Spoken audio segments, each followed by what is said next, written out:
পূর্ববর্তী ভিডিওতে আমি দেখিয়েছি কিভাবে ফ্ল্যাশ প্লেয়ারের উপযোগী করে ফাইলের কম্প্রেশন করতে হয়। আমি একটা এফএলভি ফাইল তৈরি করেছি। এই ভিডিওতে আমি দেখাবো এই এফএলভি ফাইলটাকে কিভাবে ফ্ল্যাশে ব্যবহার করতে হয়।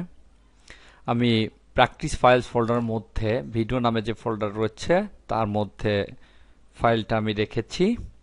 এটাকে আমি এখানে ইম্পোর্ট করব। ইম্পোর্ট করার জন্য ফাইল মেনু থেকে ইম্পোর্ট ভিডিও, দেখতে পাচ্ছি এখানে একটা বক্স আসছে, where is your video file, কোথায় আমার ভিডিও ফাইলটাকে ব্রাউজ করে নিয়ে আসতে হবে। আমি এখানে ক্লিক করে এড অন, এটা তৈরি করেছিলাম, এটাকে নির্বাচন করে ওপেনে ক্লিক করি। তাহলে দেখতে পাচ্ছি এখানে ফাইলটা চলে আসছে। নিচে তিনটে অপশন রয়েছে, load external video with playback component. Playback component সহ কোনো এক্সটার্নাল ভিডিওকে এখানে নিয়ে আসবে। Embedded FLV in SWF and play in timeline, এটা হচ্ছে FLV তে এমবেডেড করবে কিন্তু টাইমলাইনে এসে অ্যাড হবে। এক্ষেত্রে ফাইলের সাইজ অনেক বেড়ে যায়, এজন্য এটা আমরা কখনো ইম্পোর্ট করব না। আমরা ইম্পোর্ট করব প্রথমটা। নেক্সট,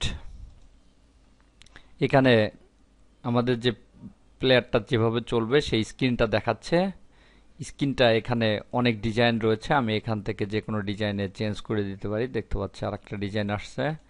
এভাবে অনেক ধরনের ডিজাইন এখানে রয়েছে, এখান থেকে চেঞ্জ করে দেওয়া যায়।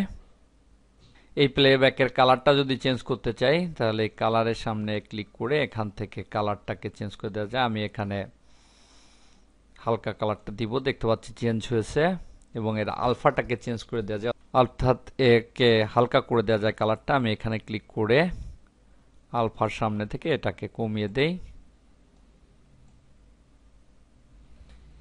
এন্টার। তাহলে দেখতে পাচ্ছি এটা অনেক হালকা হয়ে গিয়েছে। নেক্সট, এখানে যে সেটিংগুলো আমি করেছি সেগুলো এখানে দেখাচ্ছে, ফিনিশ।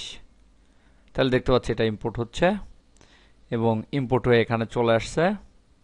প্রপার্টিজের প্রপার্টিজ সমূহ দেখাচ্ছে, অ্যালাইন কোন জায়গায় অ্যালাইন হবে স্ক্রিনের, তারপরে অটো প্লে হবে কিনা, অর্থাৎ প্লে অটোমেটিক্যালি শুরু হয়ে যাবে কিনা রান করার পরে। এরকম বিভিন্ন ধরনের অপশন রয়েছে, স্কেল মোড, স্ক্রিন, বিভিন্ন ধরনের অপশন রয়েছে। এখান থেকে এগুলো চেঞ্জ করা যায়। যদি ভিডিওটাকে ছোট বড় করতে চাই, অর্থাৎ স্কেল করতে চাই, তাহলে ফ্রি ট্রান্সফর্মে ক্লিক করে এখান থেকে ছোট বড় করে দেওয়া যায়।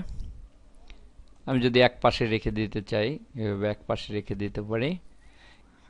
এবার এটাকে আমি এই স্টেজে প্লে করে দেখতে পারবো, এর জন্য আমাকে টেস্ট মুভি করার প্রয়োজন নেই। এখান থেকে প্লে বাটনে ক্লিক করি, তাহলে দেখতে পাচ্ছি ভিডিওটি প্লে হচ্ছে।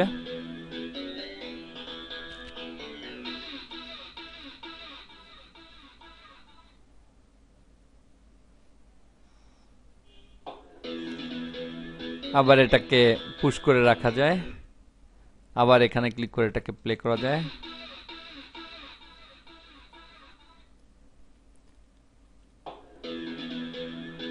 এভাবে কোনো ফ্ল্যাশ মুভি ফ্ল্যাশে অ্যাড করা যায় এবং সেটাকে এখান থেকে কন্ট্রোল করা যায়।